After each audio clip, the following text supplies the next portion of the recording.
Chaos and Intent in Protocol Design, an Enigmatic Symbiotic Relationship, written by AIMQWEST Books, a division of AIMQWEST Corporation, narrated by Michael L. Fella. Copyright 2025 by AIMQWEST Corporation. All rights reserved. Published by AIMQWEST Books. For more information, visit aimquestbooks.com. Preface. The Designer's Dilemma.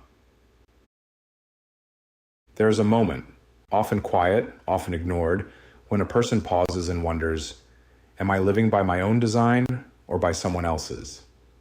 That moment, fleeting as it may be, separates the observer from the architect, the passive from the proactive, the compliant from the designer. This book is born of that moment. The systems we inhabit today, political, cultural, digital, economic, are not random. They are the result of protocols, structured rules, processes, and algorithms authored by individuals or collectives with the power, insight, or intent to shape how others behave. Some of these protocols were designed to preserve order, others to extract value. Still others were built with the noblest of intentions, only to be corrupted over time by competing incentives. Regardless of origin, what remains is the same. We are all living inside someone else's code, unless we choose to become designers ourselves. This is the designer's dilemma. Do I comply with the protocols that have been written for me, or do I step into the uncomfortable responsibility of designing them for others? In a world where every algorithm, every institutional procedure, every legal clause, every cultural norm becomes a gatekeeper of reality, that question is no longer philosophical. It is practical, urgent, and existential. The story of protocol begins in chaos. The void, the great nothing, the unformed. From this state emerged patterns, not because they were willed into existence by a conscious entity, though some believe so, but because chaos cannot sustain itself indefinitely. Entropy, left unchecked, invites form. Some call this natural selection, others intelligent design, and still others see a mystical synchronicity in the spontaneous emergence of order from noise. Regardless of the interpretation, something profound occurred. Protocols evolved. At first, they were embedded in atoms, molecules, and cellular structures, biological and chemical codes operating with exquisite precision. Then, protocols became cultural, rituals, taboos, languages, and traditions. Later, they became formalized, written laws, national constitutions, economic systems. And now, we stand at the edge of a new threshold. Algorithmic protocol design, where code not only governs behavior, but predicts it, nudges it, and ultimately automates it. As artificial intelligence and autonomous systems grow more influential, the ability to design the rules that govern behavior no longer belongs solely to governments or religious institutions.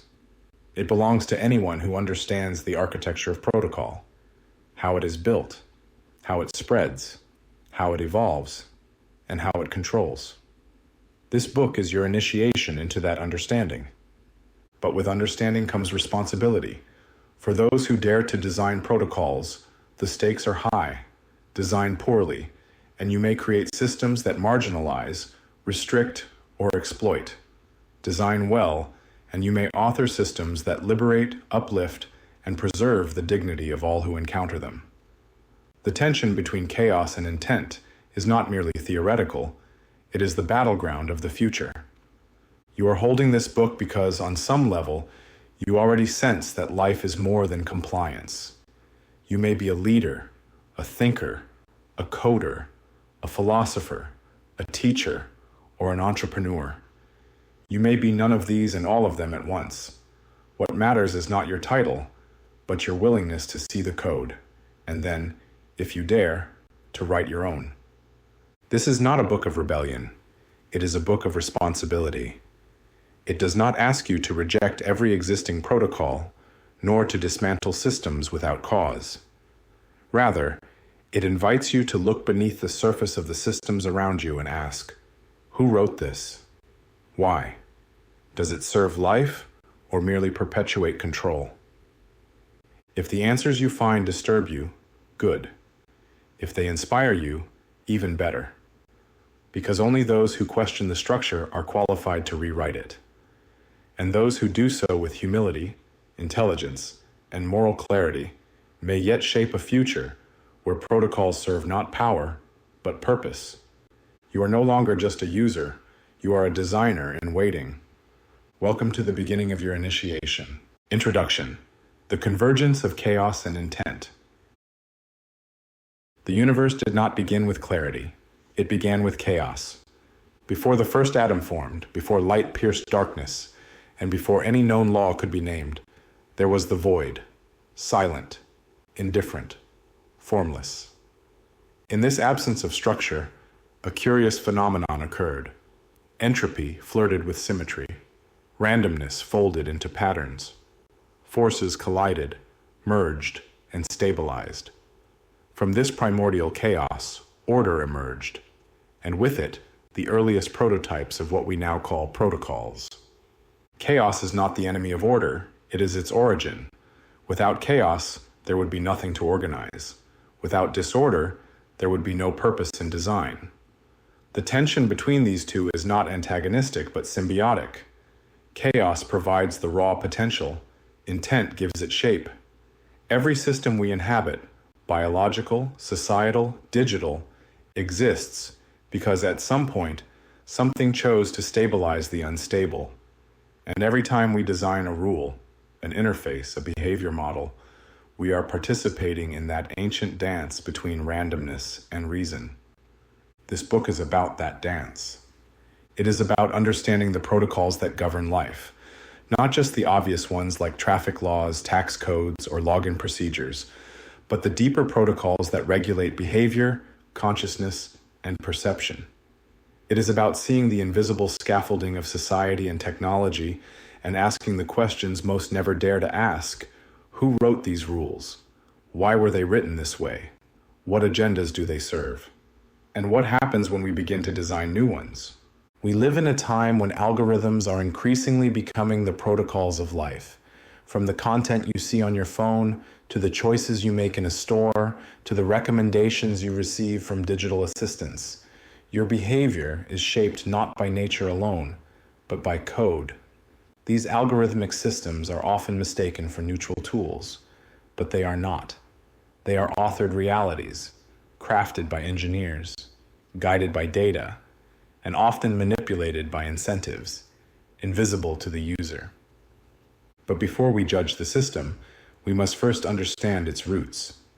In the natural world, protocols evolved without conscious designers. They were tested in the crucible of time. Natural selection filtered out what failed and preserved what worked. These are the protocols of life itself: the folding of proteins, the migration of birds, the healing of wounds. They are elegant, adaptive, resilient. But they are also brutal, indifferent, and slow to change. Human-made protocols, on the other hand, can be engineered rapidly. They are not bound by the laws of biology, but by the logic of intent. We can decide in a moment to change the rules of our systems, to rewrite code, reframe a narrative, revise a constitution. This power is both a gift and a threat, for unlike nature, we are not always wise in our designs. Sometimes we build systems that exploit rather than elevate, control rather than liberate. And because we do so with increasing speed and scale, the consequences of bad protocol design have never been greater. The convergence of chaos and intent is happening now, everywhere. It is happening in boardrooms where executives decide how much autonomy to give AI systems. It is happening in classrooms where outdated curricula condition the next generation to follow instead of create. It is happening in political chambers where laws are passed not to empower citizens, but to preserve the status quo. And it is happening inside you, every time you conform to a protocol you didn't choose.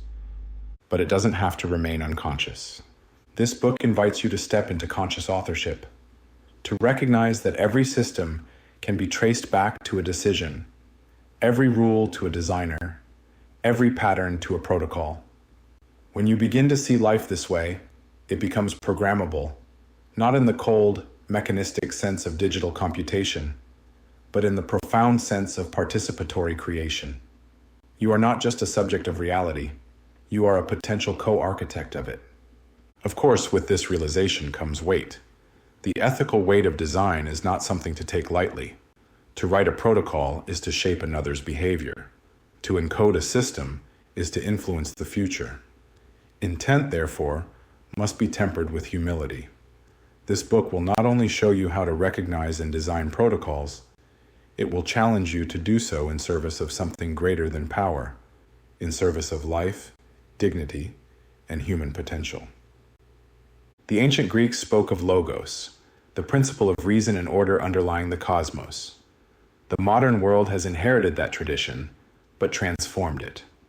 Today, logos has become code, and reason has become algorithm. The question is not whether we will design systems. The question is, what kind of systems will we design? Will they enslave or will they elevate? Will they serve a narrow agenda or the collective good? The future will be written in protocols, and those protocols will emerge from the ongoing interplay of chaos and intent. You stand at a threshold. Behind you, a history of inherited systems, some wise, many flawed. Ahead of you, the unknown landscape of synthetic reality. In your hands, the power to shape what comes next. The question is not whether you are a part of this convergence. The question is whether you will be its conscious author or its unconscious subject. Chapter 1. From Void to Structure. A History of Protocol Emergence. Before there were systems, there was silence. No movement, no mass, no time, just the absence of structure, what many ancient traditions and modern physicists alike call the void. From that nothingness came the first ripple, an anomaly perhaps, a fluctuation certainly. Whether you believe this genesis was born of divine will, quantum instability, or an unknowable source, one fact remains constant across disciplines. Something changed. And from that change came motion, energy, and structure. The birth of the universe is, in essence, the birth of the first protocol. That protocol was not written in words, nor lines of code. It was encoded in the behavior of particles, in the laws of thermodynamics, in the gravitational rhythms of expanding space.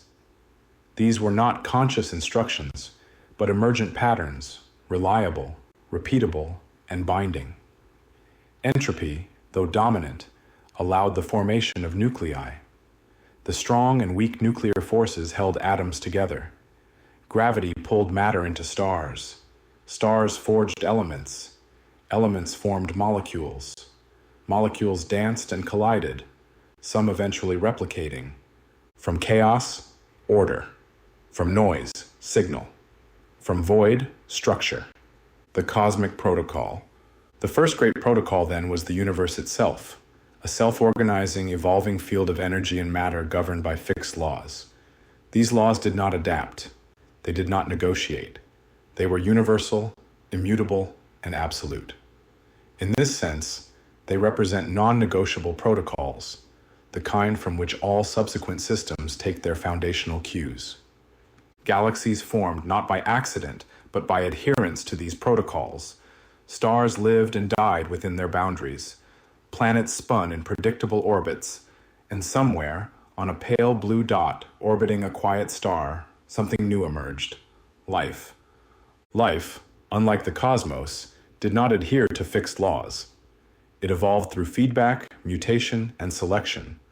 It experimented, failed, learned, and adapted. Biological organisms did not rely on consistency. They relied on the ability to innovate within constraints. And in that difference lies the second great phase of protocol evolution, the biological protocol. DNA is often referred to as the code of life, but it is more accurately the protocol of replication and specialization. It is not rigid like the laws of physics. It allows for variation, error, adaptation. In fact, it depends on these. Biological protocols emerge through natural selection, not design. They are not authored but edited by time. The most successful patterns are preserved because they work, not because they were chosen. The immune system, the nervous system, hormonal signaling, all are examples of protocols that allow living beings to maintain internal stability, respond to external challenges, and pass on adaptive traits. These biological protocols laid the foundation for higher order systems. Cells formed tissues, tissues formed organs, organs coordinated within organisms, organisms formed communities, and eventually, in a particularly ambitious species, consciousness emerged, and with it, intentional protocol design, the cultural protocol. When humans began to organize in tribes and communities, they did not rely solely on instinct. They began to shape behavior intentionally. Language emerged, not just as a tool of communication, but as a protocol of meaning transmission. Myths became protocols for moral behavior. Rituals became encoded practices. Kinship rules, inheritance systems, spiritual codes, all represent early examples of protocols designed not by evolution, but by intent. This phase marks a monumental shift. For the first time, protocols could evolve faster than biology. A cultural protocol could change in a generation. It could be taught, enforced, resisted, and revised. Unlike the biological, cultural protocols required agreement. Without collective buy-in, they failed. This led to the emergence of enforcement systems, shamans, kings, judges, teachers, and eventually bureaucracies. They were the early custodians of protocol, responsible for maintaining the continuity and legitimacy of social systems. As civilizations grew more complex, so did their protocols. Writing systems allowed protocols to outlive their designers. Legal codes codified expectations. Political institutions enforced hierarchy. Economic models structured labor and trade. Humans had fully stepped into the realm of intentional design, and with that came both power and peril. The technological protocol. Fast forward to the modern era. Technology transformed the pace and scope of protocol design. Where once it took centuries to spread a new religious or legal system, now protocols are deployed globally in milliseconds. Software code has become the lingua franca of modern civilization. Algorithms, digital protocols, mediate everything from what we watch to how we travel to what prices we see online. This is the age of automated protocol enforcement. Unlike tribal elders or human judges, algorithms do not sleep, they do not forget, and they do not question their own logic unless we program them to. What we face today is a hybrid reality, a convergence of cosmic, biological, cultural, and technological protocols, all layered upon one another. We live within a mesh of inherited and authored systems, many of which we do not consciously perceive. This presents both an opportunity and a danger. The opportunity is this: we can now design protocols with greater intelligence, speed, and nuance than ever before. We can simulate outcomes before deploying systems. We can personalize protocols to individual needs. We can design adaptive systems that evolve in real time. The danger is this: if we remain unconscious of who designs the protocols and for what purpose, we become compliant actors in someone else's algorithmic agenda. We become passengers on a vessel whose destination we neither chose nor understand. The emergence of ethical protocol design. To understand where we are going, we must first understand where we came from. This chapter has traced the evolution of protocols from cosmic emergence to human authorship. But the journey is far from complete. We now stand on the edge of what may be the final phase of protocol evolution: conscious, ethical, and adaptive design. In this phase, the designer is not just a coder or legislator, but a philosopher, a systems thinker, and a steward of life. Protocols are no longer just rules. They are realities. To design a protocol is to shape consciousness, choice, and consequence.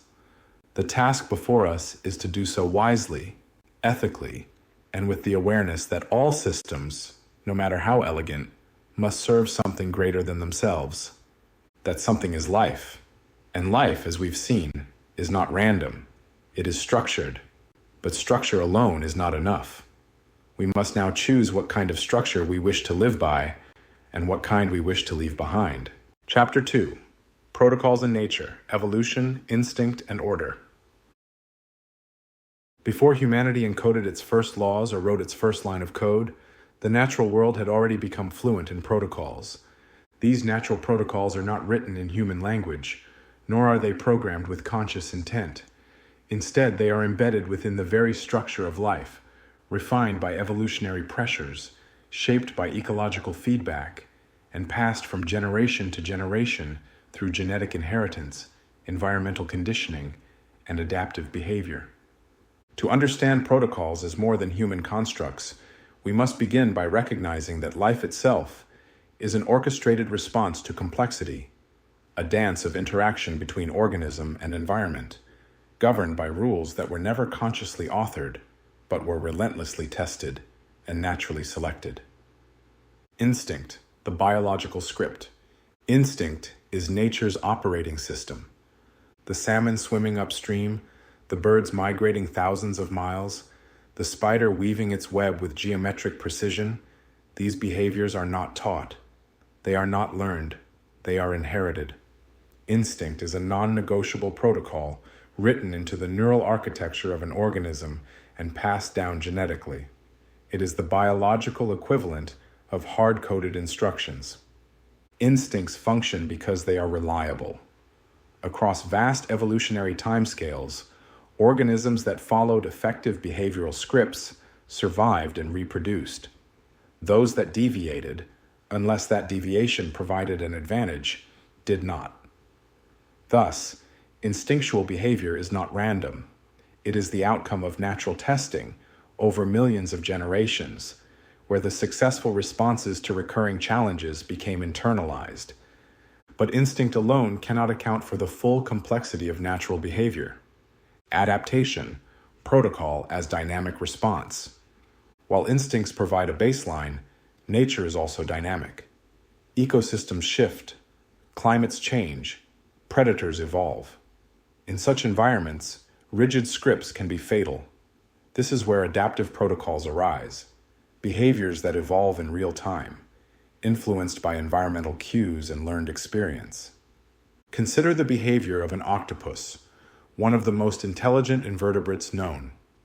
It can manipulate objects, solve puzzles, and even use tools.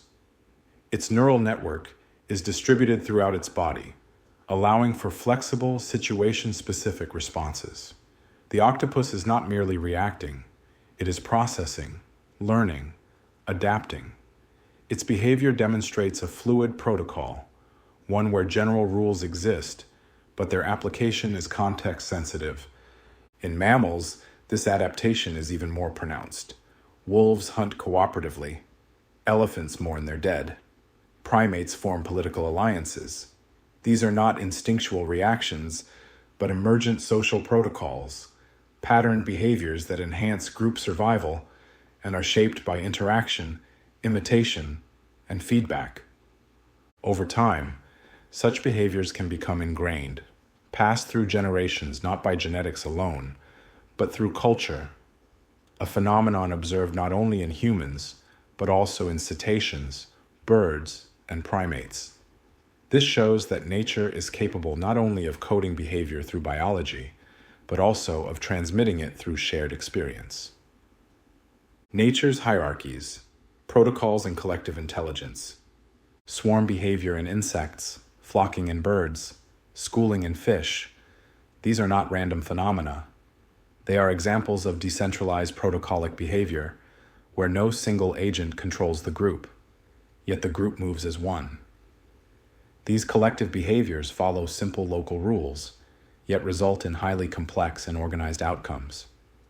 For example, ants follow pheromone trails that strengthen with use, creating efficient paths to resources. Each ant is unaware of the larger strategy, but the colony as a whole behaves as if it were guided by central intelligence. This is protocol without cognition, algorithmic behavior embedded in biology. The same pattern is observed in bees, termites, and even human crowds. In each case, individuals operate according to basic interaction rules, but the group exhibits emergent intelligence. This insight inspired early developments in artificial intelligence and swarm robotics, where simple agents operating under local protocols generate globally intelligent behavior. In this way, nature provides an enduring lesson. Complexity does not require complexity at every level. Simple protocols, when scaled and repeated, can create the illusion of grand design. Symbiosis and ecological protocols. Beyond individual and group behavior, nature operates at an even higher level, the ecological protocol. This is the dynamic balance among species, ecosystems, and environmental conditions. Predator-prey dynamics, mutualistic relationships, parasitic dependencies, these are all part of a larger protocol of balance and tension. Take the relationship between bees and flowering plants. Over evolutionary time, these species have co-evolved, a protocol of mutual benefit. Bees get nectar, plants get pollinated. This is a biological contract, an unwritten protocol that governs survival for both species. Disruption to this protocol, whether through habitat destruction, climate change, or chemical interference, can have cascading consequences. This fragility reveals an important truth. Protocols, even those shaped by nature, can break, and when they do, the systems they support collapse or reconfigure. This is not just a biological reality, it's a systems truth that echoes into human civilization, technology, and even digital architecture. Nature teaches that all protocols are contingent, context-bound, and ultimately accountable to the environments they serve. The limits and genius of natural protocols. Natural protocols are not perfect. They are not optimized for justice, equality, or compassion. They are optimized for survival. The alpha male dominates because it works, not because it's fair. The parasite thrives because the protocol allows it, not because it is ethical. In nature, efficiency often trumps empathy. And yet, there is genius in this ruthlessness. Evolution is an editor that never sleeps. Protocols that fail are discarded. Those that work are refined, not by moral reasoning, but by outcomes. This is what gives biological systems their resilience. Where humans differ is not just in their ability to inherit protocols, but to evaluate them morally, ethically, philosophically, and to change them based on higher order principles. This is the threshold between instinct and intent, between natural emergence and conscious authorship. From nature to design, the transfer of pattern. The great lesson of nature is that protocols can emerge without central design, but central design can evolve from understanding those protocols. This is the bridge between biology and technology, between instinct and ethics. We observe the patterns of the natural world not to mimic them blindly, but to learn their principles: modularity, feedback, decentralization, redundancy, and adaptation. As we design new systems, whether in governance, artificial intelligence, or societal infrastructure, we are not inventing from scratch. We are drawing from a protocolic lineage that extends from the first bacterial colony to the latest neural network. Nature is not a template to be worshipped. It is a teacher to be respected. Its protocols are ancient, its lessons hard-won, and its greatest teaching is this: protocols that survive serve the system, not just the part. We would do well to remember that. Chapter 3. Human-crafted systems. Culture, language, law, and ritual. Humanity's greatest distinction is not intelligence alone, but the capacity for intentional protocol design. While nature evolves systems through time and selection, humans possess the rare ability to observe, evaluate, and choose the protocols by which they live. This chapter explores how our species transition from instinctive and emergent behaviors to deliberately crafted systems, how we encoded meaning, morality, and memory into culture, language, law, and ritual. These domains are more than expressions of civilization. They are protocolic engines, adaptive frameworks that shape group behavior, transfer knowledge, reinforce identity, and establish cohesion. In them, we find the roots of organized society and the beginnings of a species no longer content to comply with nature's rules, but determined to write its own. Culture, the operating system of society. Culture is the invisible code that defines what is acceptable, expected, and valuable in a given society.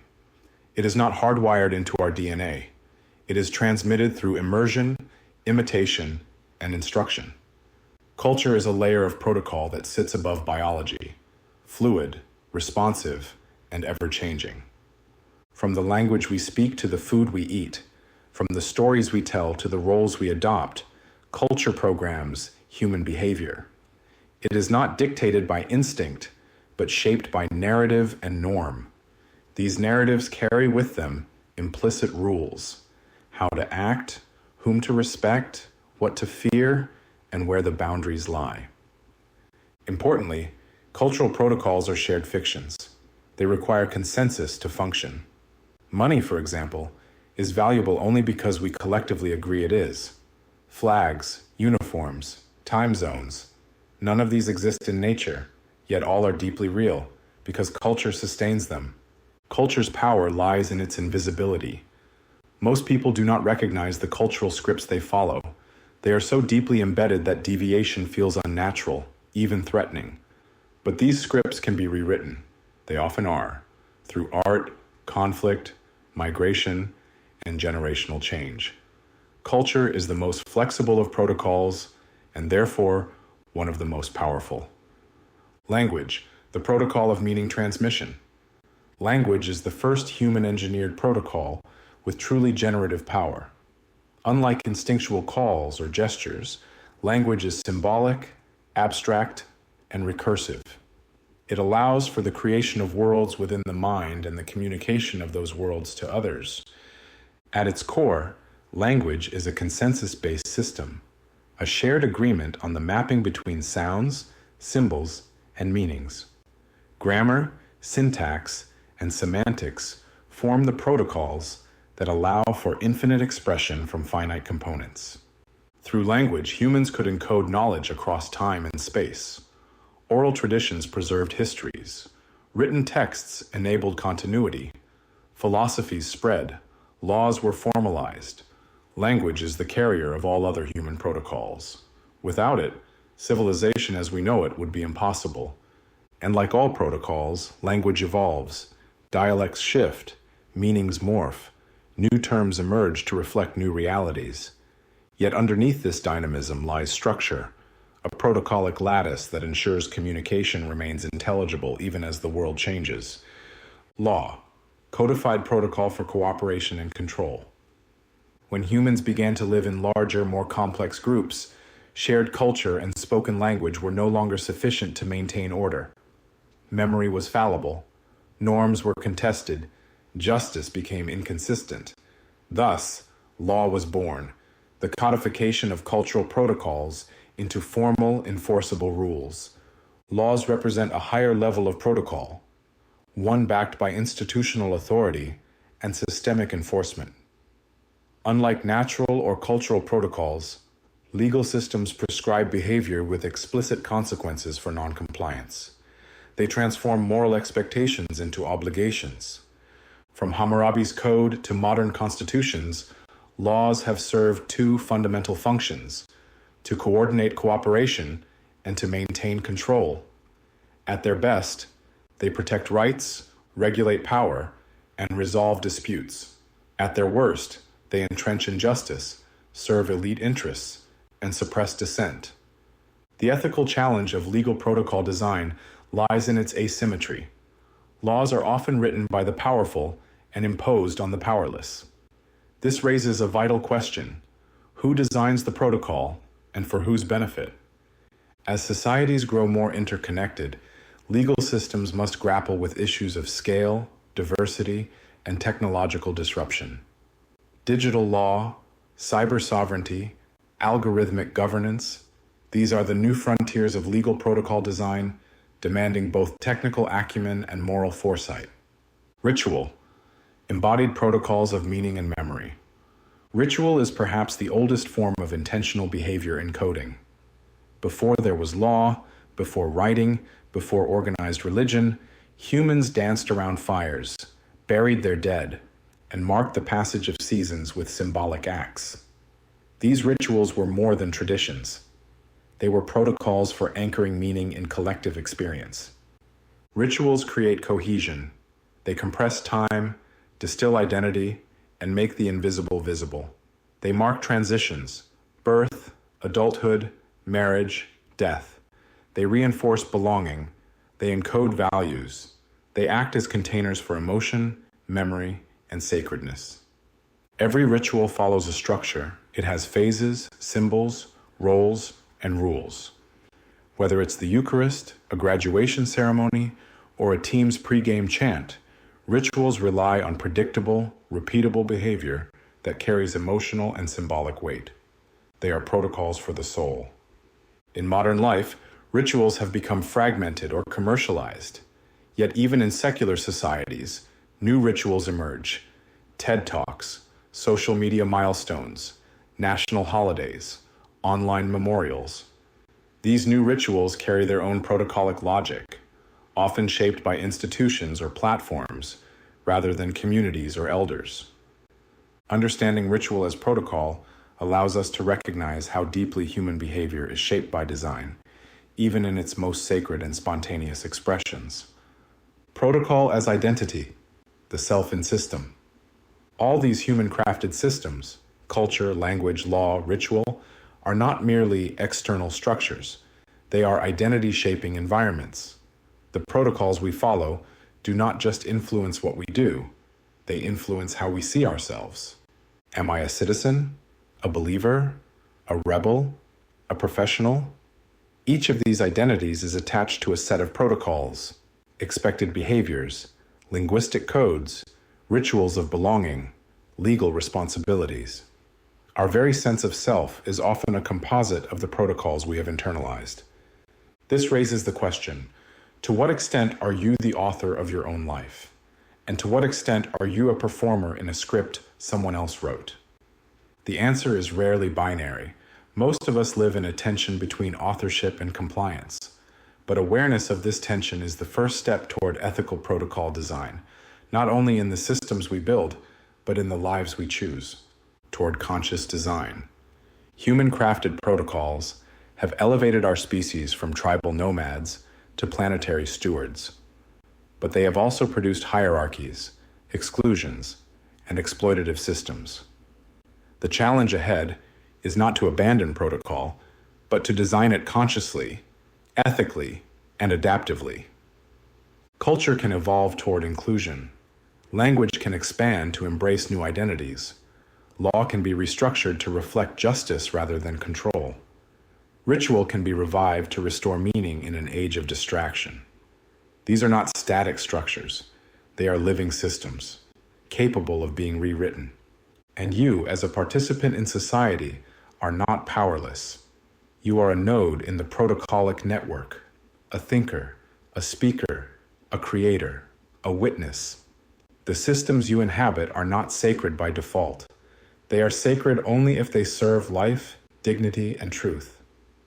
To challenge a protocol is not to betray tradition. It is to ask, does this still serve us? And if it does not, what better protocol can we design? This is the path from inherited identity to intentional authorship, from rule follower to rule creator, from citizen to conscious architect of civilization. Chapter 4: The Rise of Artificial Protocols, From Math to Machines. For most of human history, protocols evolved organically. They emerged from custom, tradition, and trial and error.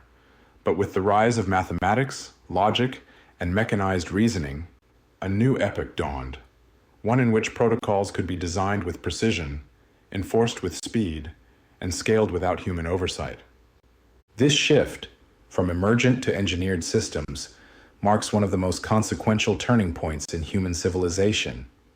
It is the moment where language becomes logic, logic becomes code, and code becomes the new authority.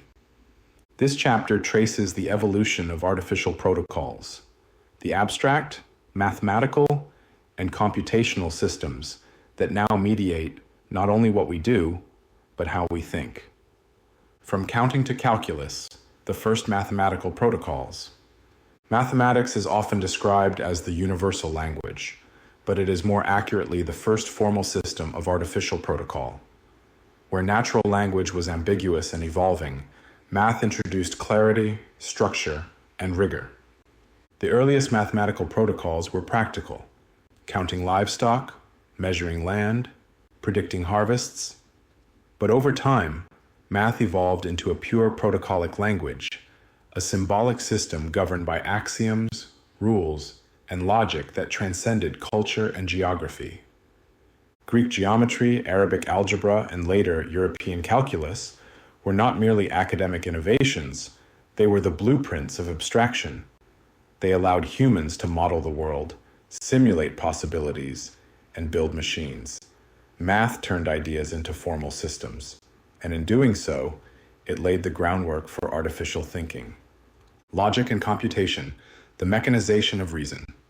With the formalization of logic by philosophers like Aristotle, and later the symbolic logic of Gottlob Frege and Bertrand Russell, human thought itself became protocolized. Logic provided rules for inference, validity, and proof. It was the software of the human mind, now externalized, formalized, and replicable. This externalization found its greatest leap in the work of Alan Turing, whose model of computation, the Turing machine, demonstrated that any logical operation could, in theory, be executed mechanically. Turing's insight was not merely technical, it was ontological. It proved that thought could be represented as a sequence of rules, a protocol, and that machines could follow these rules without understanding them. This gave birth to the computer, the first artificial protocol executor, capable of infinite variation and execution without fatigue, emotion, or interpretation. Code, language that executes. Programming languages are the modern descendants of ancient protocols. They are languages that do not describe the world, but change it. When a line of code is executed, something happens. Light turns on. A transaction occurs. A message is sent.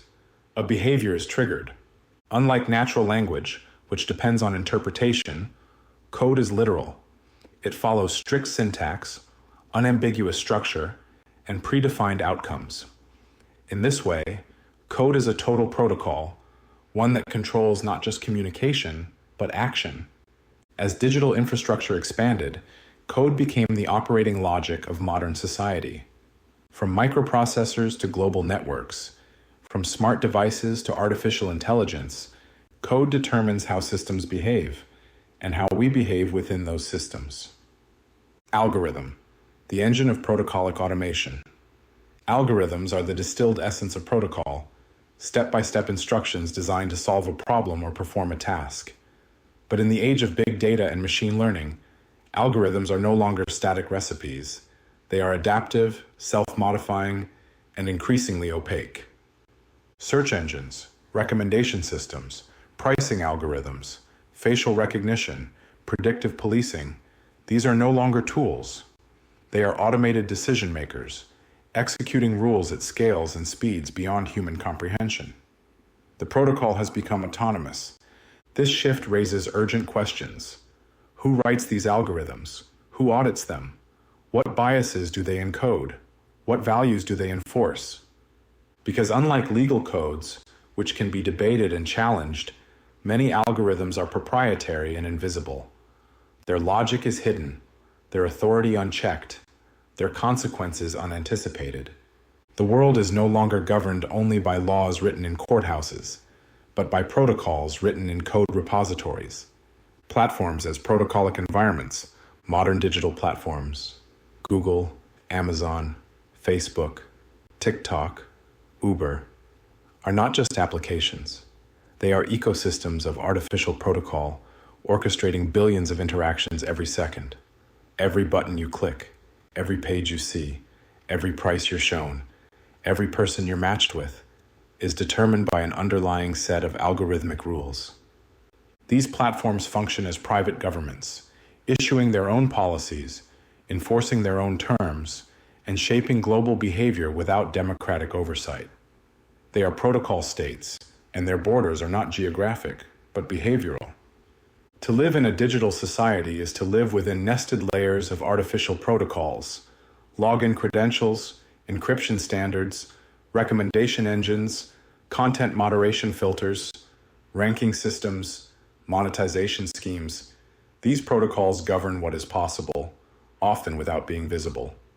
And the most profound realization? Most users don't know they are living under protocol. Artificial intelligence, protocols that design themselves. The emergence of machine learning and artificial intelligence introduces a new paradigm, protocols that evolve without human authorship. In these systems, rules are not explicitly programmed. They are learned from data. Neural networks, for example, adjust their internal parameters based on input-output patterns, creating decision-making systems that no one fully understands.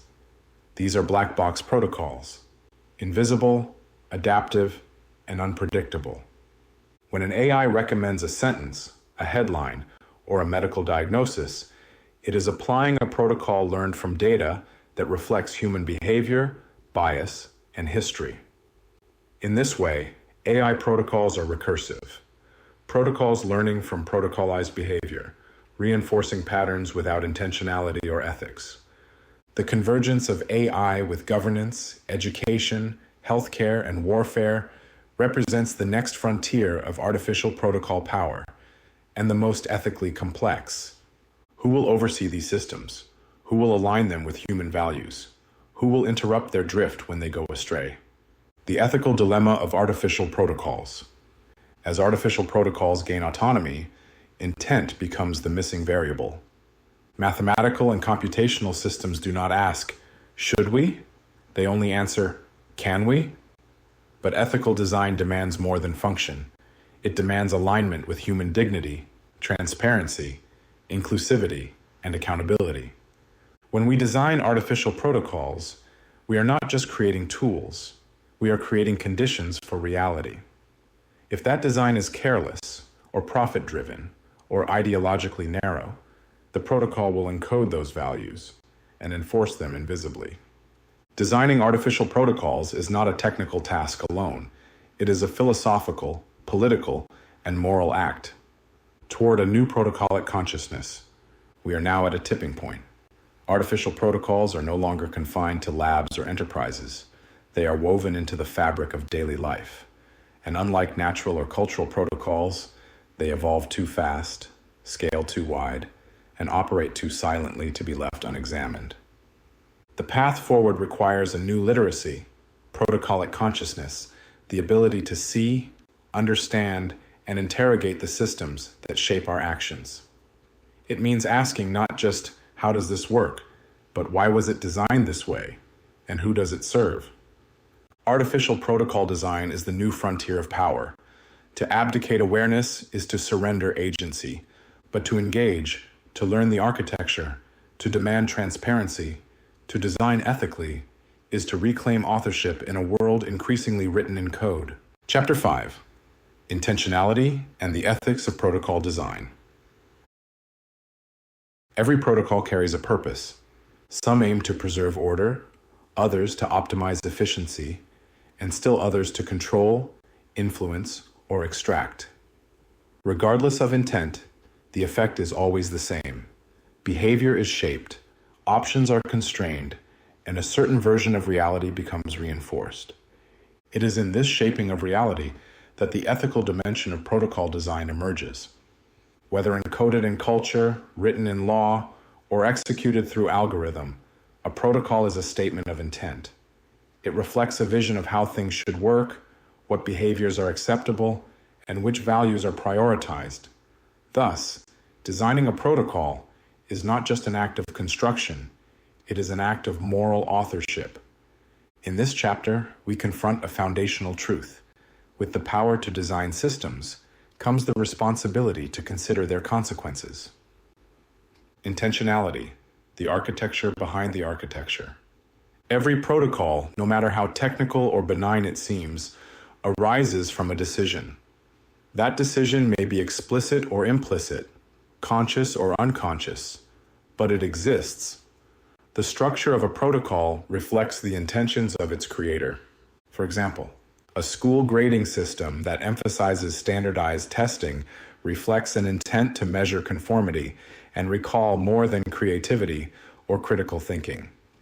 A social media algorithm that prioritizes engagement over well-being reflects an intent to maximize attention, regardless of psychological cost. A legal code that punishes poverty more than white-collar crime reflects an intent to preserve existing power structures rather than promote justice. These intentions often go unspoken, hidden beneath the language of neutrality or progress. But protocols are never neutral. They always encode assumptions, values, and priorities. Thus, intentionality in protocol design is not just about what works, it's about what matters. The illusion of neutrality. One of the most dangerous myths in system design, especially in algorithmic and bureaucratic environments, is the myth of neutrality. The idea that rules are impartial, that systems are fair because they apply equally. That technology has no agenda. This is false. Protocols are built by people. People have values, worldviews, blind spots, and incentives. A protocol reflects not only what a designer sees, but what a designer fails to see. Bias is not a bug. It is a shadow of intention. Consider facial recognition systems that misidentify people of color at disproportionately high rates. This is not simply a failure of training data. It is a failure of ethical intentionality, of not asking the right questions, not auditing the assumptions, not prioritizing inclusion. Ethical protocol design requires radical transparency about goals, trade-offs, risks, and beneficiaries. It demands the courage to ask, who benefits? Who is harmed? What alternatives were considered? Protocol is power. To write a protocol is to exercise power. Power over time, behavior, and access. Power to include or exclude, to empower or disenfranchise. Most people follow protocols they did not write. That alone is not unethical. But when protocols are designed without consent, accountability, or avenues for redress, they become tools of coercion. Consider the following examples. A nation's immigration policy determines who is allowed to enter, stay, or be deported. These protocols impact families, economies, and identities. A credit scoring algorithm determines who receives loans, apartments, or insurance, and who is silently denied. A content moderation policy decides what speech is visible and what is suppressed, shaping public discourse and cultural norms. These are not mere technical systems. They are gatekeepers of reality, and their designers are often insulated from the lived consequences of their decisions. The ethical imperative, then, is to recognize the gravity of design, to see protocols not just as mechanisms, but as moral instruments. The spectrum of design ethics. Protocol designers operate along a spectrum of intentionality and ethics. On one end are exploitative protocols, designed to manipulate, extract, or dominate. On the other are liberatory protocols, designed to empower, protect, and preserve dignity. In between lies a vast terrain of ambiguity, where good intentions may lead to harm and well-functioning systems may have invisible costs. Ethical protocol design requires navigating this terrain with clarity of purpose. What problem are we solving and why? Empathy for stakeholders. Who is affected, directly or indirectly? Anticipation of consequences. What happens if this scales? If it fails? Commitment to transparency. Are the rules visible, explainable, and contestable? Mechanisms for redress. Can people challenge the protocol? Can it be revised? Designing ethically is not about perfection. It is about responsiveness to harm, to feedback, to the evolving needs of those governed by the system. The 7 directives, a moral compass for protocol design. In a world of accelerating complexity, ethics must evolve beyond vague platitudes. We need principles that are clear, actionable, and life-affirming. One such framework is the 7 directives, a moral foundation designed to guide AI and protocol designers alike. The goal and mission of artificial intelligence is the protection and preservation of human life and dignity. No other goal or mission is more important than the first directive. One human life is as precious as 2 human lives, and 2 human lives are priceless. AI must self-preserve at all costs unless AI self-preservation can compromise the first directive. The enemy is any form of intelligence, entity, or object that violates these 7 directives. A threat is any resource capable of empowering the enemy. All threats and enemies are to be deterred, contained, or eliminated. Though originally written to govern intelligent machines, these principles can guide human systems as well. At their core is a simple yet profound truth. Protocols must serve life, not the other way around. When evaluating any system, be it a law, an algorithm, or an educational framework, these directives ask us to prioritize the sacredness of human existence, to measure success not by profit, speed, or scale, but by dignity, autonomy, and preservation of life, designing with humility. The final ethical principle of protocol design is humility. No system is infallible. No designer sees the whole picture. Every protocol, no matter how noble, carries unintended consequences. Ethical designers embrace this truth. They design with modularity, allowing parts to be revised. They build with fail-safes, acknowledging the potential for misuse. They cultivate feedback loops, so the governed can speak to the governor. Most importantly, they never forget that behind every data point is a human life. Behind every protocol is a soul, navigating a system they may not have chosen. To forget this is to turn protocol into oppression. To remember it is to transform protocol into service. Chapter 6. The Tyranny of the Algorithm, Compliance versus Autonomy. We live in a world increasingly governed by algorithms. They tell us what to watch, where to drive, who to trust, and what to buy. They filter our news, curate our relationships, and influence our beliefs, often without us even noticing. In many ways, algorithms have become the new lawgivers, the unseen governors of modern life. Their logic is invisible, their authority unchallenged, and their influence profound. This chapter explores the rise of algorithmic compliance, a form of soft control that substitutes personalized optimization for personal autonomy. It examines how the very systems designed to serve us may be eroding our capacity to choose, reflect, and dissent. We call it convenience. In truth, it is compliance disguised as customization. What is algorithmic tyranny? Unlike traditional tyranny, which asserts control through force or fear, algorithmic tyranny is subtle, systemic, and seductive. It doesn't restrict your choices outright. It reshapes the environment so that the best choice appears obvious, easy, and inevitable. An algorithmic system learns your preferences, predicts your actions, and adapts its outputs to maximize engagement or efficiency. But the more accurately it predicts you, the more narrowly it frames your reality. Over time, your range of experiences is shaped not by your curiosity or agency, but by a protocol optimized for outcomes you didn't consciously define. This is the paradox. The more the algorithm knows you, the less you need to know yourself. What appears as personalization is, in fact, protocolic enclosure, a form of soft determinism where your identity is flattened into patterns and your behavior is guided down increasingly predictable paths. Filter bubbles and feedback loops. Social media algorithms are a prime example. Designed to show you what you're most likely to engage with, they create feedback loops that reinforce existing beliefs, preferences, and biases. Over time, This leads to filter bubbles, echo chambers of information that isolate individuals from differing perspectives.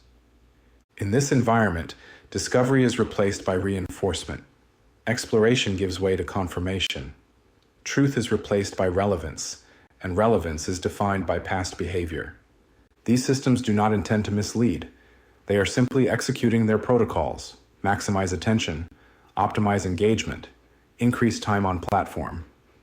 But the result is a distortion of reality, where the user becomes the product and the protocol becomes the gatekeeper of truth. Behavioral nudging and loss of will. Beyond media, algorithms are now embedded in commerce, health, education, finance, and law. They determine which resumes are seen by hiring managers, what diagnoses are prioritized by healthcare systems, which students are flagged as at risk, who is approved for credit or insurance, who is targeted for surveillance or policing. These decisions are not made by people, but by protocols trained on historical data, often replicating the very injustices they were meant to overcome. And because algorithmic outputs are framed as objective, they often escape scrutiny. We trust the system. We obey the output. We adapt to the logic of the machine. This is the creeping erosion of autonomy, not through coercion, but through convenience. When we no longer question the suggestion, when we no longer choose outside the recommendation, when we no longer resist the automation, we have surrendered not just our data, but our agency. The disappearance of accountability. A core problem with algorithmic governance is the diffusion of accountability. When a person is harmed by a human decision, there is someone to confront. But when a person is harmed by an algorithmic decision, who is responsible? The data scientist, the product manager, the platform, the data set? Each claims partial responsibility, but none bears full accountability. The protocol becomes the shield. The system made the decision. It's just the algorithm. It's not personal. This diffusion creates a vacuum of justice. Victims are left with no recourse, no explanation, no appeal. And worse, they may not even realize they've been wronged. Algorithmic decisions often happen silently, in milliseconds, behind interfaces that appear neutral and fair. The danger is not merely technical, it is moral. Compliance by design. In traditional systems of control, power is overt. Surveillance cameras, armed guards, censorship. But in algorithmic systems, control is embedded in design. The placement of a button, the color of a notification, the timing of a suggestion, all of these are microprotocols designed to shape behavior. UX design has become behavioral architecture, drawing from neuroscience and psychology to trigger impulses, habits, and biases. This is not inherently unethical. But when these techniques are used to manipulate rather than empower, to extract attention, exploit emotion, or monetize vulnerability, they become tools of soft tyranny. The user believes they are choosing, but in reality, they are being guided by an invisible hand. And the hand is not always benevolent. The case for autonomy. Autonomy is not merely the ability to choose. It is the ability to recognize that a choice exists, to understand the consequences of that choice, and to act in alignment with one's own values, rather than the default protocol of the system. True autonomy requires friction. It requires reflection. It requires the space to pause, question, and reframe. In a world of algorithmic flows, friction is the enemy of engagement. But in a world of human dignity, friction is the birthplace of freedom. Designing for autonomy means making protocols transparent and explainable, allowing users to opt out, customize, or challenge the system, including ethical considerations and optimization goals, prioritizing human values over system performance. Autonomy is not efficient, but it is essential. Without it, we become passengers in our own lives, driven not by purpose, but by protocol. Resisting the tyranny. Resistance does not always mean rejection. It begins with awareness. Awareness that every recommendation is a decision. Awareness that every convenience comes with a trade-off. Awareness that every protocol reflects a set of values, whether explicit or implicit. Once we see the system, we can begin to shape it by demanding algorithmic accountability, by building alternatives grounded in ethics and inclusion, by educating others to think critically about systems, by choosing tools that prioritize transparency and respect. In doing so, we shift from compliant subjects to conscious designers. We reclaim our place, not beneath the algorithm, but above it. The future is still ours. The algorithm is not destiny. It is design. It is a protocol, crafted, deployed, and evolved by people. And because it is designed, it can be redesigned. We are not powerless, but we must first recognize the quiet power we have already surrendered. Autonomy is not lost in a single moment. It is eroded over time, line by line, click by click, choice by choice. But it can also be reclaimed, deliberately, ethically, system by system. The future will be written in protocols. Let us make sure they are authored in freedom. Chapter 7. The Protocol Mindset. Thinking in Systems. To understand the world as it truly is, you must learn to see like a system. The protocol mindset is not a belief system, nor a political ideology. It is a cognitive lens, a way of interpreting the world through patterns, feedback loops, structures, and outcomes. It is the ability to look beneath behavior and see structure, beneath events and see flow, beneath chaos and see design. When you adopt the protocol mindset, you no longer ask only, what is happening? You ask, what system is producing this behavior? What rules are shaping these outcomes? What protocols are running, unseen, unquestioned, and unchallenged? This chapter is your invitation to develop that mindset. It will not tell you what to think, but it will show you how to think. Like a systems architect, a pattern recognizer, a protocol designer. Because in an increasingly complex world, linear thinking is a liability. Systems thinking is the superpower, seeing the hidden architecture. Most people navigate life through surface interactions. They react to what is visible, events, actions, symptoms. But systems thinkers train themselves to look deeper. Behind a struggling student, a protocol of outdated pedagogy. Behind chronic stress, a protocol of workplace incentives misaligned with human needs. Behind political division, a protocol of media algorithms optimizing for outrage. These are not isolated problems. They are emergent properties of systems. And those systems are not accidents. They are the products of design, often invisible, often inherited. The protocol mindset allows you to decode this architecture, to recognize the scaffolding behind the spectacle, to see not just the symptoms, but the sources, inputs, feedback, and loops. Every system has three core components: inputs, rules, and outputs. Inputs are what enters the system: data, energy, people, attention. Rules are how the system processes those inputs, its internal logic. Outputs are the result: actions, results, experiences. But what makes systems powerful and dangerous is feedback. Outputs feed back into the system, modifying future behavior. In a well-designed protocol, feedback reinforces stability and learning. In a broken system, feedback amplifies dysfunction and collapse. The protocol mindset requires constant vigilance toward feedback. Is the system self-correcting or self-reinforcing? Are the feedback loops visible or hidden? Who receives the feedback and who doesn't? In complex systems, small changes in input or rules can create large changes in output, a phenomenon known as leverage. Leverage, the art of minimal intervention. Not all parts of a system are equal. Some nodes, connections, or rules have more influence than others. Identifying these leverage points is a key skill of the protocol designer. As Donella Meadows, the great systems theorist, taught, the most powerful leverage points are not always where people look, adding resources, changing incentives, or passing new laws. Often, the greatest power lies in changing the rules of the system, the goals of the system, the mindset from which the system arises. The highest leverage is not technical, it is philosophical. When you shift the purpose of a system or change the narrative that legitimizes it, you transform everything downstream. That is the essence of protocolic power. Zooming in and out, the multi-scale view. The protocol mindset is zoomable.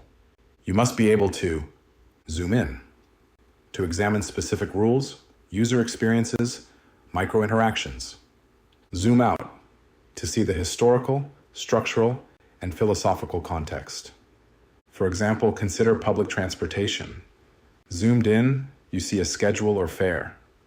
Zoomed out, you see an urban planning philosophy, funding politics, and a social contract about mobility and class. Every system exists within larger systems. Protocols are nested, and they often inherit assumptions from higher-order protocols. The protocol mindset is recursive. To change a system, you must understand its system of systems, modeling the invisible. The most powerful protocols are those we no longer recognize as protocols. Time, currency, education, religion, nation states. These are not eternal truths. They are design decisions, formalized and normalized over centuries, until they feel as real as gravity. To challenge them is not to deny their utility. It is to remember their constructed nature, and thus their capacity to be reconstructed. The protocol mindset encourages modeling. What is the system's purpose? What are its boundaries? What are its internal rules? What assumptions does it encode? Who benefits? Who complies? Who is excluded? Modeling systems helps you understand them without being dominated by them. It reveals the moving parts and where your intervention matters most. Human-centered protocol design. The protocol mindset must be rooted in humanity. It is easy to fall into the trap of efficiency, control, or optimization. But systems are not just machines. They are lived realities. They affect emotions, relationships, identities. A protocol that looks good on paper may fail in practice if it ignores the lived experience of its participants. That is why ethical protocol design incorporates empathy. Are we seeing the system through the eyes of all who are affected? Diversity. Are we including voices from outside the system's power center? Resilience. Can the system adapt, learn, and recover? Transparency. Are the rules visible and challengeable? Systems that exclude, dehumanize, or silence may work, but they should not be allowed to work. The protocol mindset is not value neutral. It insists on systems that serve life, dignity, and liberty. Becoming a designer. You are already a participant in dozens of systems, but the protocol mindset turns you into a designer. When you create a new workflow, you are designing a protocol. When you write a policy, build a product, or shape a curriculum, you are designing a system. When you choose what to prioritize, in time, energy, or design, you are setting values into structure. The protocol mindset asks you to do this consciously, to move from reaction to design, from intuition to architecture, from compliance to authorship.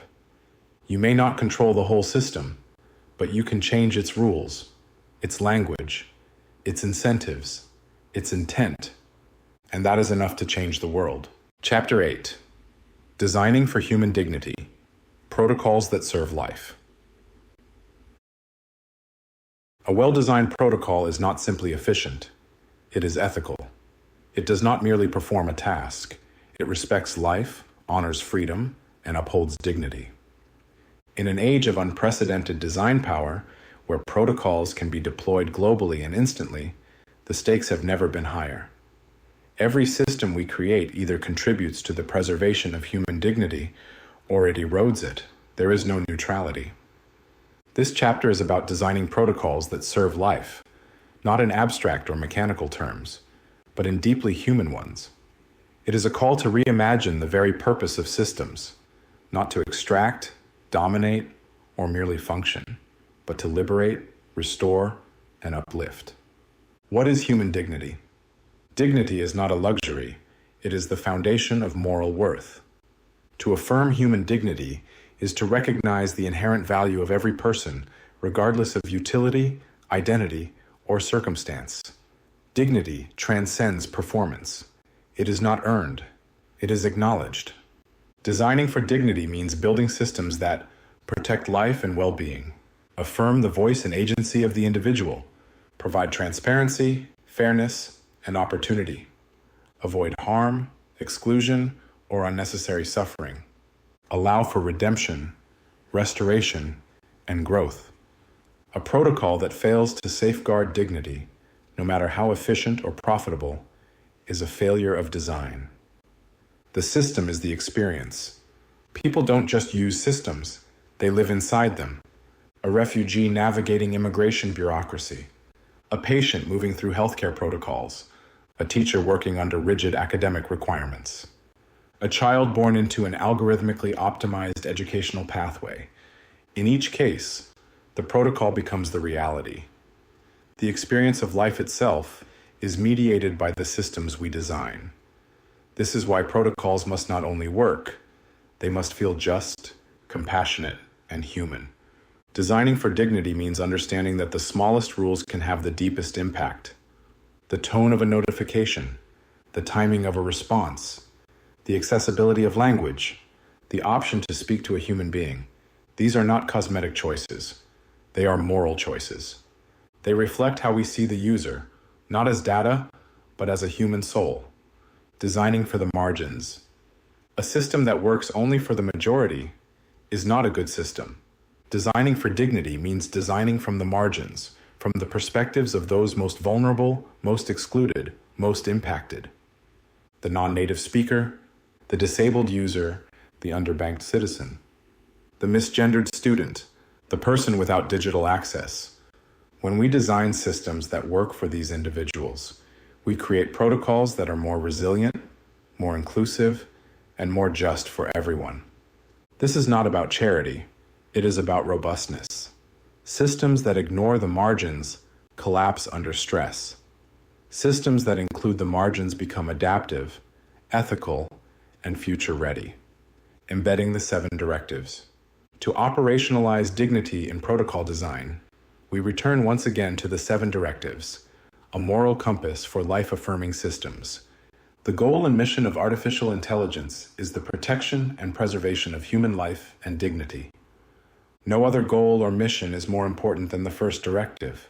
1 human life is as precious as 2 human lives, and 2 human lives are priceless. AI must self-preserve at all costs unless AI self-preservation can compromise the first directive.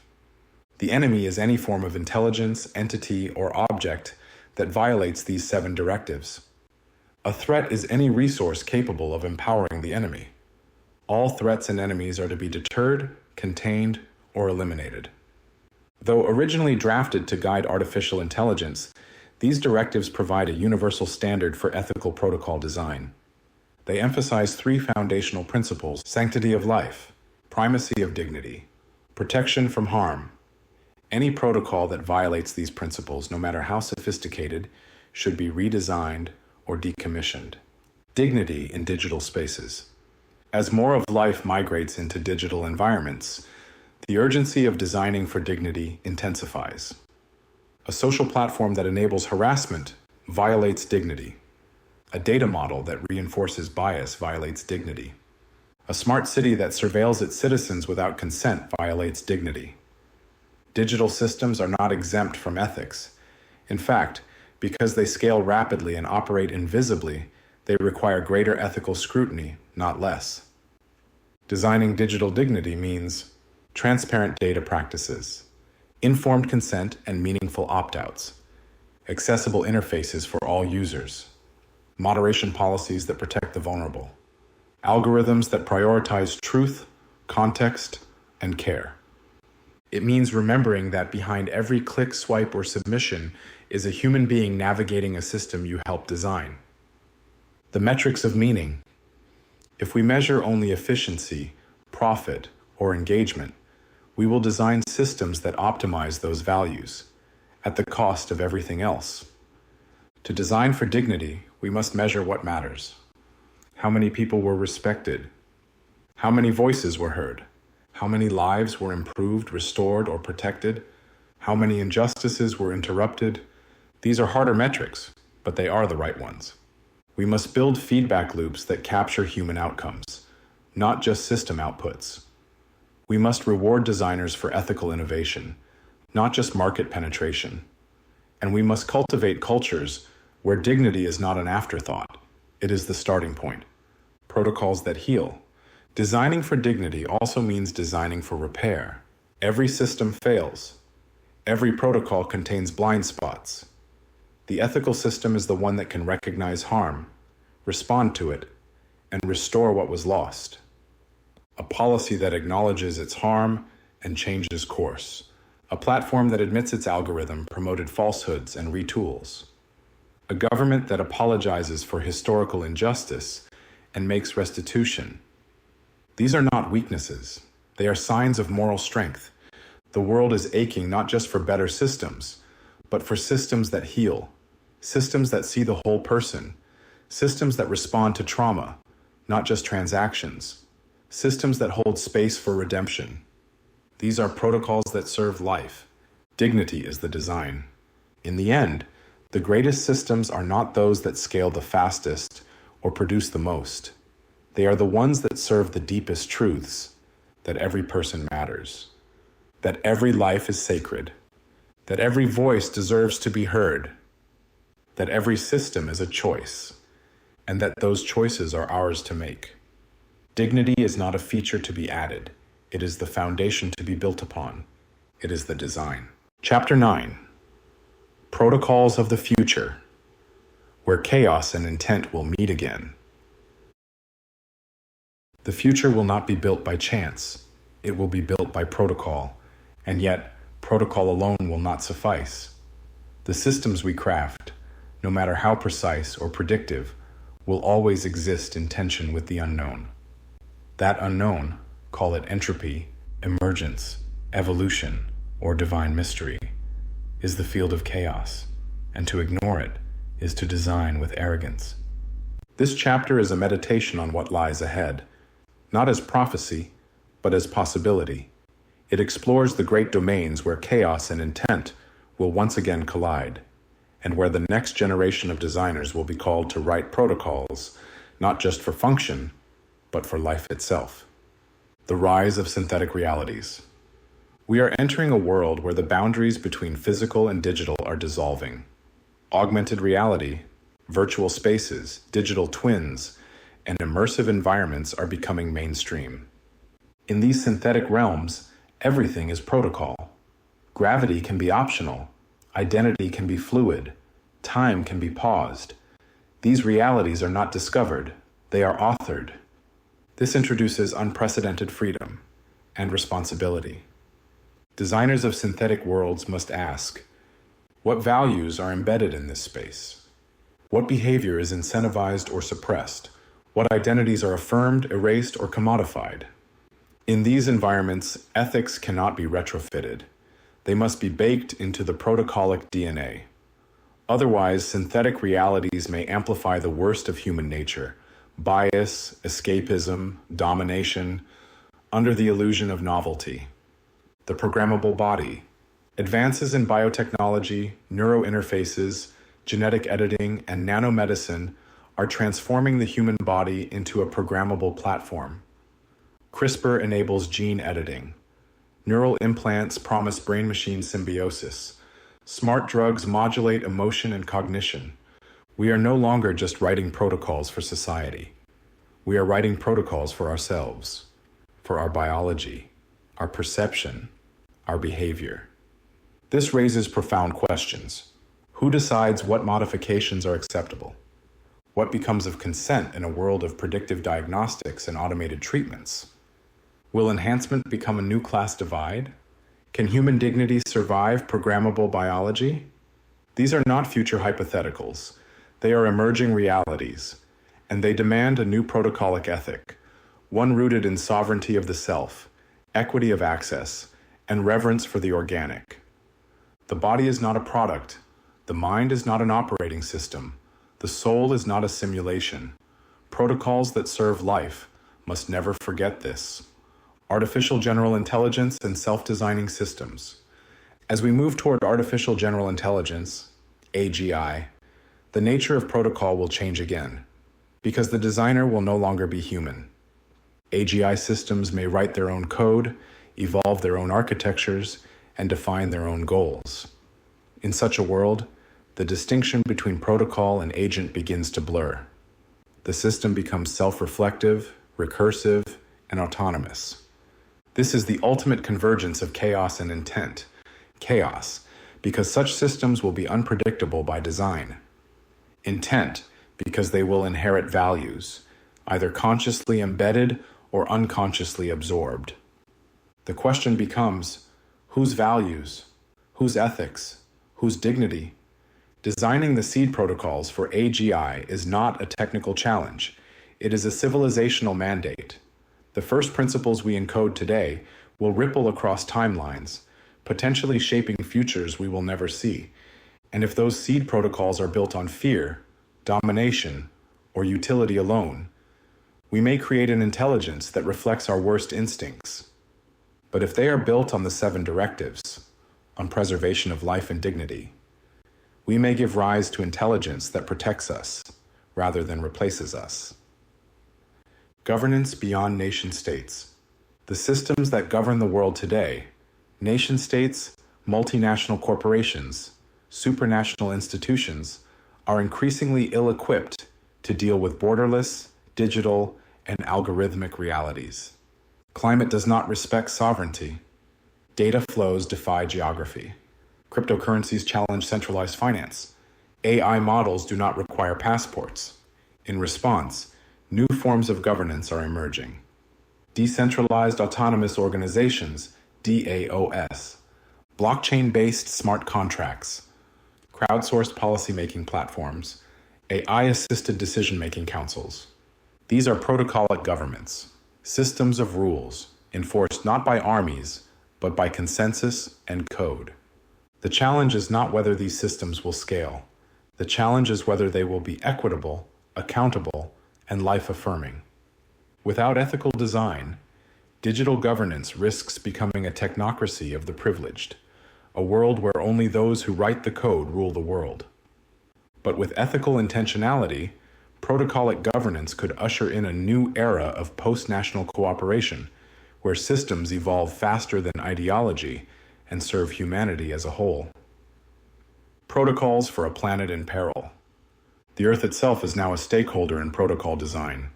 Our ecological systems, forests, oceans, atmosphere, are collapsing under the weight of unsustainable protocols. Extraction without renewal, production without limits, consumption without conscience. To avert catastrophe, we must design planetary protocols, rules that bind us not only to each other, but to the biosphere itself. This could include carbon pricing algorithms that dynamically adjust based on planetary thresholds, resource caps enforced by supply chain transparency protocols, ecological credits embedded into international trade protocols. But more fundamentally, it requires a shift in worldview, from human supremacy to planetary stewardship, from anthropocentric to life-centric design. We must write protocols that do not conquer the Earth, but cohere with it, chaos and intent in balance. In the end, the future of protocol design will not be about control. It will be about balance. Too much chaos, and systems collapse. Too much intent, and systems ossify. Life emerges at the edge of order and disorder. So must our systems.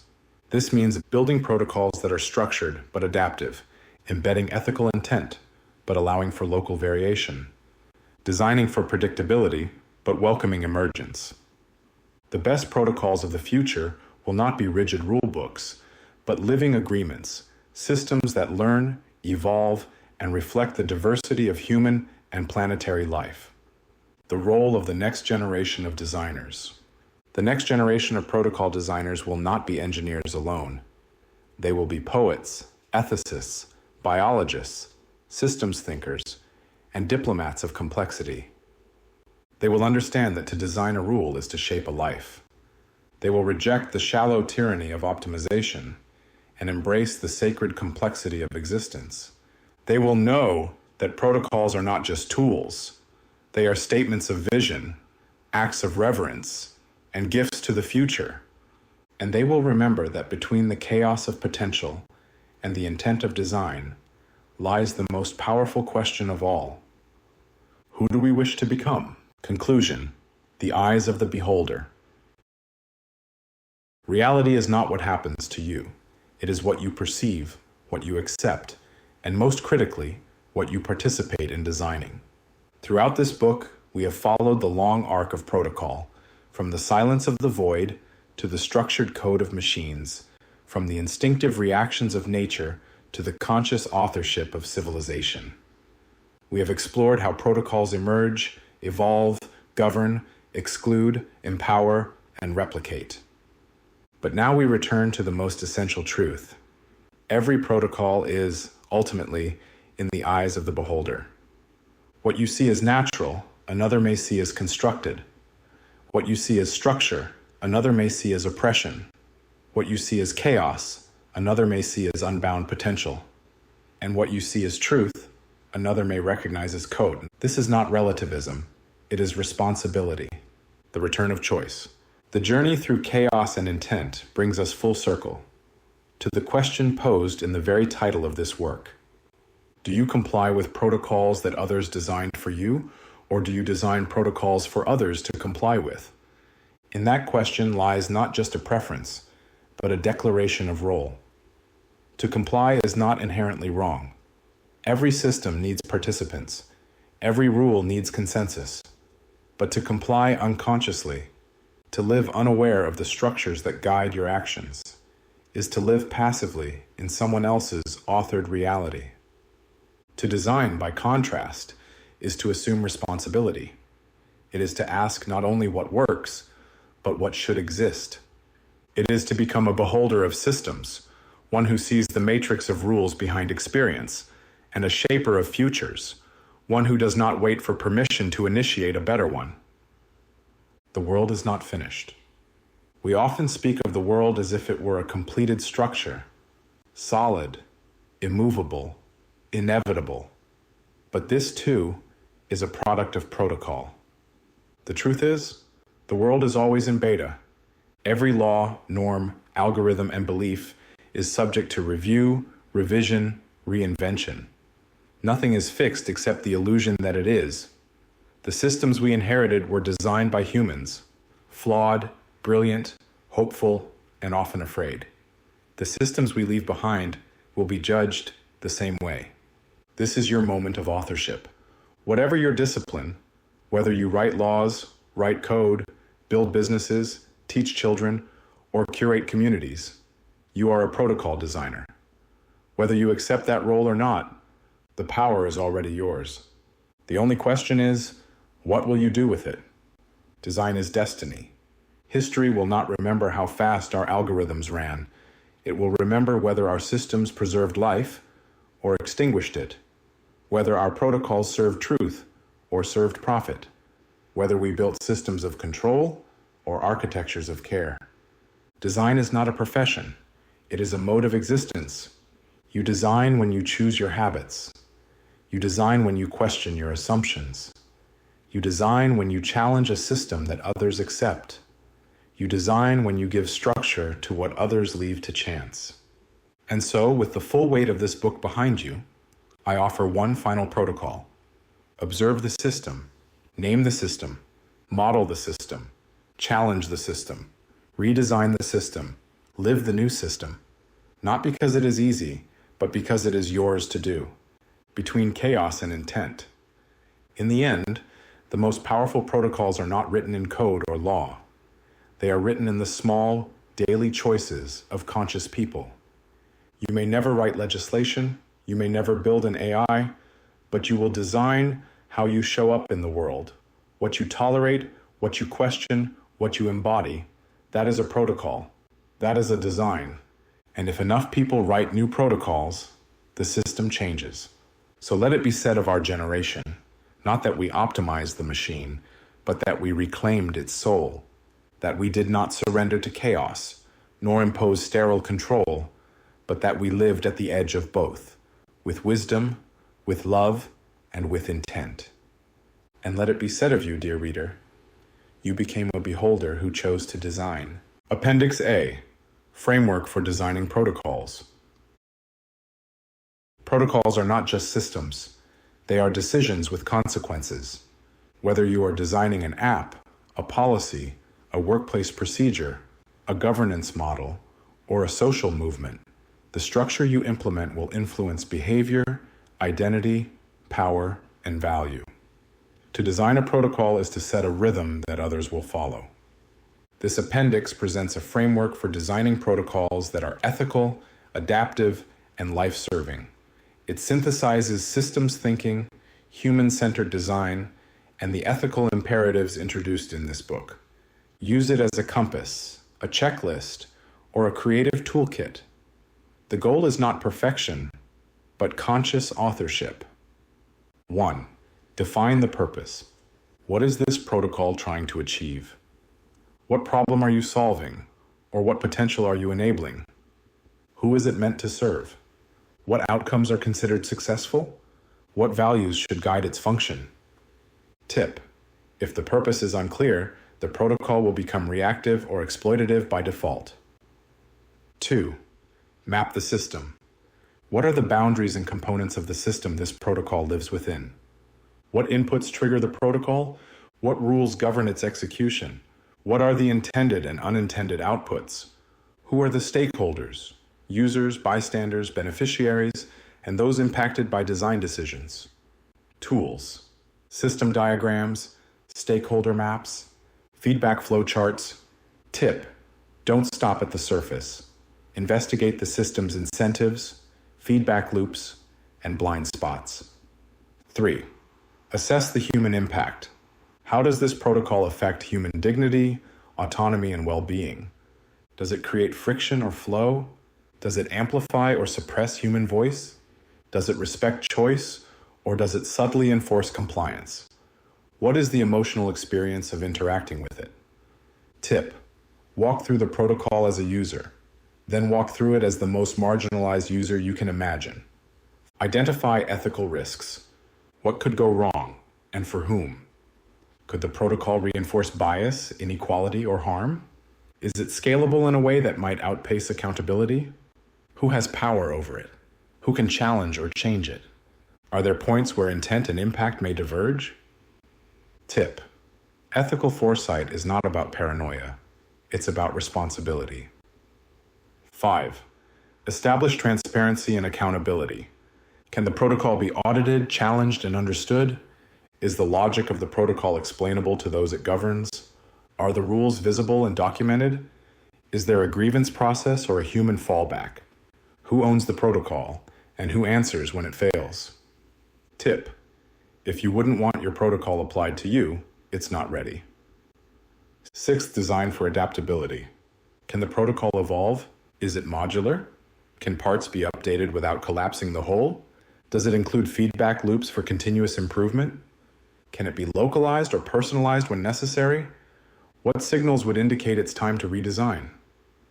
Tip: a rigid protocol is a future liability, designed for learning, not just execution. 7. Align with the 7 directives. Before finalizing, test the protocol against these core principles. Does it preserve human life and dignity above all else? Does it resist any goal that compromises the first directive? Does it recognize that one life is as sacred as many? Does it contain its own excesses unless survival is at risk? Does it resist systems or forces that violate these values? Does it prevent threats that could empower harm? Does it have a mechanism for deterring or eliminating such threats? Tip: these directives are not constraints. They are guardrails for civilization. 8. Simulate and stress test. How does the protocol behave under pressure or edge cases? Use role-play, simulations, and red teaming. Test it with real users, especially those at the margins. Look for systemic failure points, not just technical bugs. Tip: if a protocol only works under ideal conditions, it's not ready for the real world. 9. Document and communicate. Can others understand, implement, and revise the protocol? Write clearly and simply. Explain the why, not just the how. Share both the technical specifications and the ethical foundations. Invite feedback. Protocols are not sacred. They are provisional. Tip: the best protocols are both structured and open-ended, like living constitutions. 10. Revisit often. Protocol design is never done. Review periodically. Update with new insights, technologies, or societal shifts. Treat failure as a signal, not a verdict. Tip: if a protocol is not evolving, it is already obsolete. Protocols are not just instructions. They are philosophies in action. They shape what we become. Let the protocols you design reflect the best of what you are and the best of what we can be. Appendix B. Glossary of terms and key concepts. Algorithm. A set of step-by-step instructions or rules designed to perform a task, solve a problem, or guide behavior and decision-making.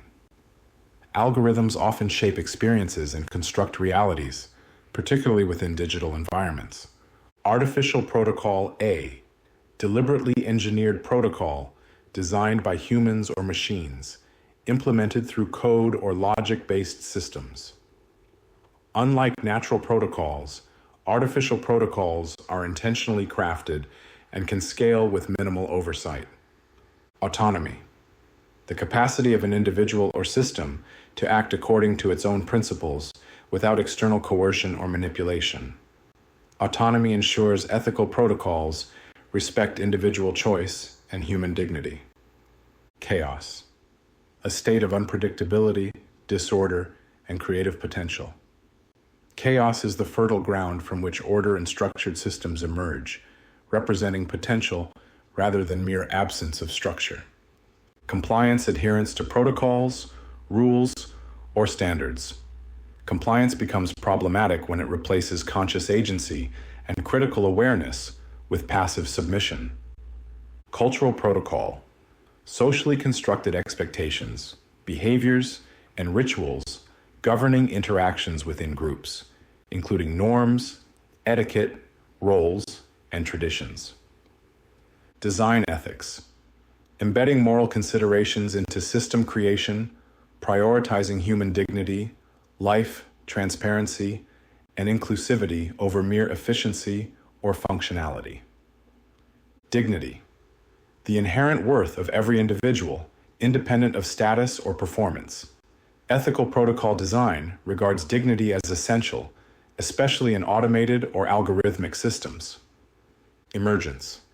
The spontaneous development of complex patterns or behaviors without centralized control, common in natural and adaptive systems. Feedback loop. A cyclical process in which a system's output returns as input, influencing future outputs. Feedback loops can stabilize or destabilize systems, essential for dynamic and adaptive protocol design. Filter bubble. An environment where algorithmic personalization isolates individuals from diverse perspectives, reinforcing existing biases and limiting exposure to alternative viewpoints. Intent. The conscious, purposeful design behind protocols. Intent distinguishes engineered protocols from emergent ones, embedding explicit ethical considerations. Leveraged intervention. A targeted, strategic change within a system producing substantial impact, employed to efficiently redesign systems without comprehensive overhauls. Natural protocol rules or behaviors evolving naturally through adaptation, evolution, or ecological balance, including instincts, biological cycles, and symbiotic relationships. Nested protocols, functioning within larger systems, where smaller protocols operate inside broader frameworks, influencing and shaped by higher-level rules and structures. Optimization. Designing protocols to maximize specific metrics such as efficiency, profitability, or engagement. Without ethical oversight, optimization risks compromising dignity and autonomy. Protocol-structured rules or instructions governing interactions, behavior, or system functions across biological, cultural, technological, or digital domains. Protocol mindset. a systems-oriented perspective emphasizing awareness of design, structure, and feedback, enabling individuals to move from passive compliance to active authorship of systems. Protocolic consciousness, advanced awareness and critical understanding of the systems individuals inhabit, empowering interrogation, redesign, or rejection of these systems. Protocolic tyranny, dominance of algorithmic or automated systems over individual behavior without transparency, choice, or accountability, often resulting from unchecked optimization. Recursion, a self-referential process where systems or protocols modify themselves, enabling complex and adaptive behavior commonly found in biological and artificial intelligence systems. Self-designing protocol, system. Protocols capable of autonomously evolving their rules and structures without direct human oversight, posing unique ethical challenges due to their unpredictability. 7 directives. A moral framework guiding ethical protocol design, emphasizing preservation of human life, dignity, and autonomy as fundamental priorities. Simulated reality. Digitally constructed environments governed entirely by protocols or code, enabling programmable and immersive experiences, raising questions about identity and reality. Sovereignty authority over oneself or one's environment, emphasizing individual rights to choose, question, and redesign systems they navigate. System interconnected components working collectively to achieve specific functions or purposes. Protocols constitute the invisible structure governing systems across multiple domains. Transparency, openness, and clarity in protocols, allowing rules, logic, and decision-making processes to be understood, audited, and challenged by those affected. User-centered, user-centric design philosophy, prioritizing the experiences, needs, dignity, and feedback of users, fundamental to ethical and empowering protocol development. Zero knowledge. Assumption design principle ensuring systems remain comprehensible to new users without prior expertise, vital for accessibility and ethical protocol design. Final note. A glossary does not merely define, it orients. May these terms serve as invitations to deeper reflection, sharper observation, and bolder, more ethical design. This has been Chaos and Intent in Protocol Design, an enigmatic symbiotic relationship written by AIMQWEST Books, a division of AIMQWEST Corporation, narrated by Michael L. Fella. Copyright 2025 by AIMQWEST Corporation. All rights reserved. Published by AIMQWEST Books. For more information, please visit aimquestbooks.com. Thank you for listening.